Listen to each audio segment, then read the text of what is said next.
to the next question, the enine that produces a chiral compound upon treatment with Lindlar catalyst. We are again given 4 options.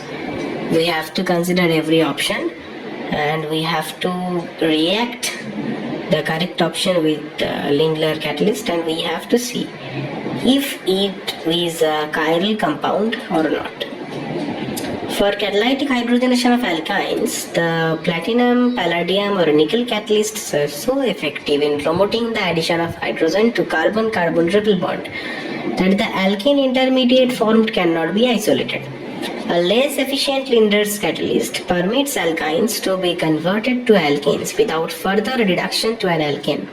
Lindlar's catalyst transforms an alkyne to a cis-alkene because both hydrogen atoms are added to the same side of the alkyne as shown in the previous chapter. So here we can see that what we have. We are reacting this compound with Lindlar's catalyst and we are getting a chiral compound when we move to the product. So the answer will be option C. The next question we have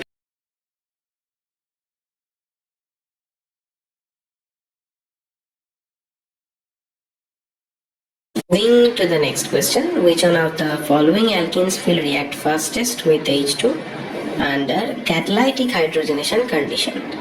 We are given 4 options. The 4 structures are different in every aspect, and so like every question what we have, we are saying that among the alkenes mentioned in the question, the one which is least stable and least sterically hindered, that is option A, will be hydrogenated easily as compared to the rest of the alkenes. This is a common logic of hydrogenation of alkenes. So cis-alkene, that is option A, where the 2 R groups are attached to the same side of the double bond, and 2 hydrogens are also attached to the same side of the double bond. Due to syn addition of catalytic hydrogenation, this will react with more ease than the rest of the options.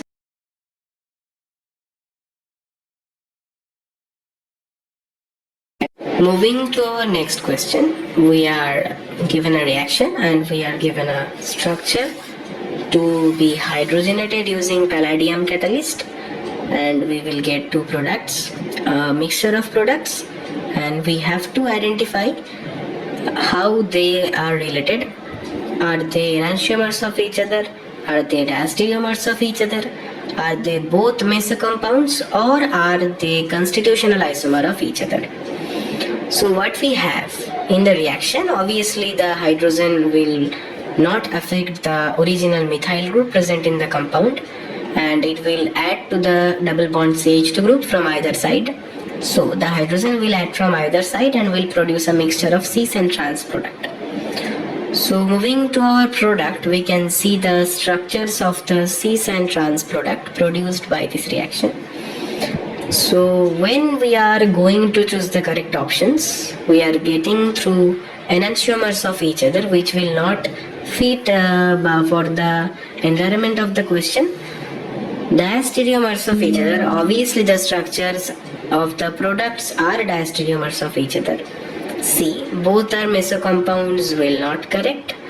Constitutional isomer of each other is also wrong.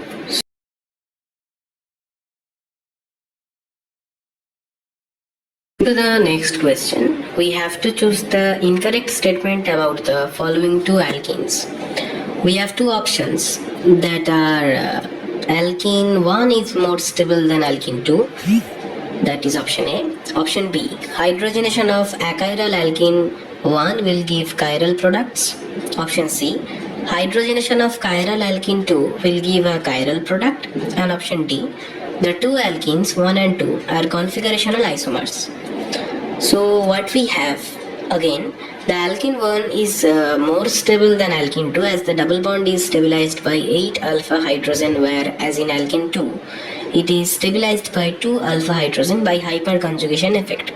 If we study the structure very closely, we can observe the following observations. That is, the given alkenes are having same molecular formula but different structural formula.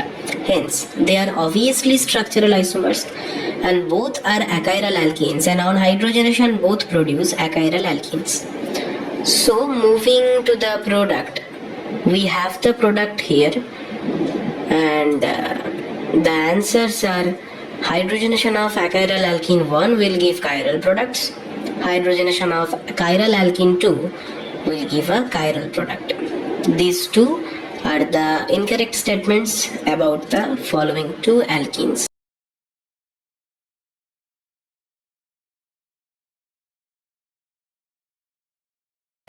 In the next question, we have to identify which statement best describes the above reaction. In the reaction, we are given a substance of cis-butene and we have to react with bromine. We have to brominate it in presence of trichloromethane. So again, what we have, we know that in a bromination reaction, bromine loses its red-brown color and becomes a colorless liquid. The bromine is polarized by alkenes approaching pi bond, and a bromonium ion is formed. A bromide ion then attacks the bromonium ion from the back. And the addition of bromine to cis-2-butene is stereoselective because it produces only plus minus 2,3-dibromobutane. The reaction is also stereospecific because it is an anti-addition to the double bond. So when we have to choose the answers, we are saying that it is a stereospecific reaction. Option A, it is correct. Option B, it is a stereoselective reaction, also correct. Option C, it is stereospecific addition reaction, is obviously correct. And option D, reaction results in decoloration of bromine, is very, very true. So option A, B, C, D, all will be the correct answers to this question.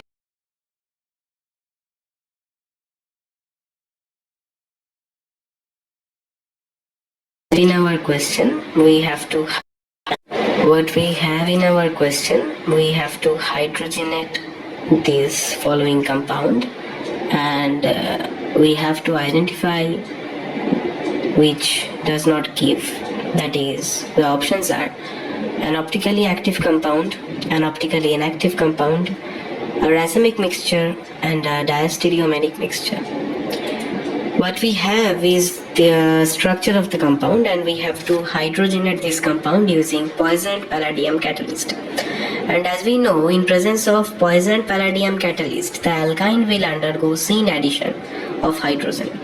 The two hydrogen molecules will add to the same side of the triple bond, and thus we will get the product, which is in the next slide.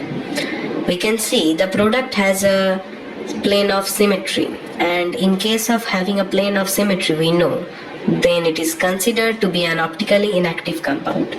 So in the following options, racemic mixture and diastereomeric mixture is obviously incorrect. So the answer will be option A, an optically active compound, option C, a racemic mixture, and option D, a diastereomeric mixture.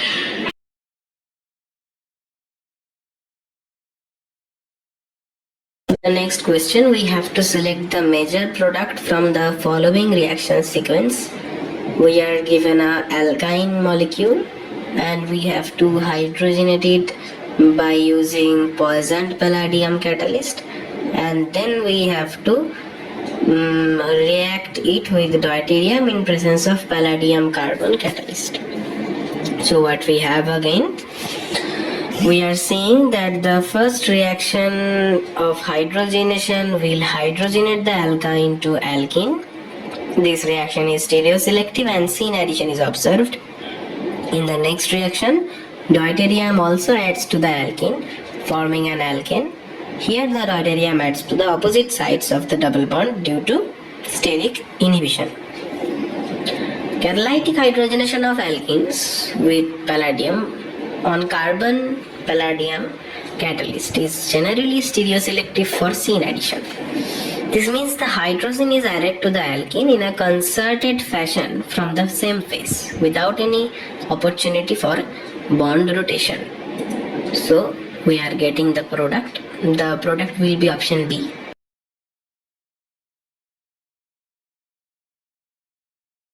In the next question, we have to identify the major product of this reaction. We are given the starting compound, which is a cycloalkene, and we have to react it with bromine in presence of CCl4. So what we have, again, the bromine reacts with cycloalkanes in carbon tetrachloride. The stereochemistry of the reaction is anti-addition, as we know, which means the bromines add to the opposite faces of the double bond. This results in the formation of a trans isomer. So the bromine, the two bromine will add to the opposite face of the double bond, which is anti-addition, and so we will get the product option D, where the two bromines are in opposite face. The one bromine is upward and another is facing downward. So the answer will option D.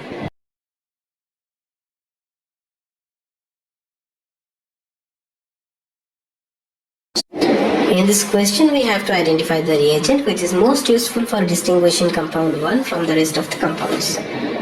So compound 1 is a terminal alkyne consisting 4 carbons, and there are rest of the 3 compounds from which we have to distinguish compound 1.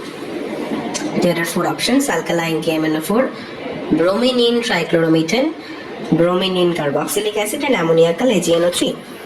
So what we have? We know that option 1, that is compound 1, being a terminal alkyne, this will react with ammoniacal silver nitrate solution and will give white precipitation, obviously. None of these will react with ammoniacal silver nitrate, which distinguishes 1 from these 3. That is, the rest of the compounds, that is compound 2, compound 3 and compound 4, will not react with ammoniacal silver nitrate. So when we react all of these 4 compounds with ammoniacal silver nitrate, only compound 1 will give a white precipitate, which will identify compound 1 from the rest. And we have to react with bromine. We have to brominate it in presence of trichloromethane.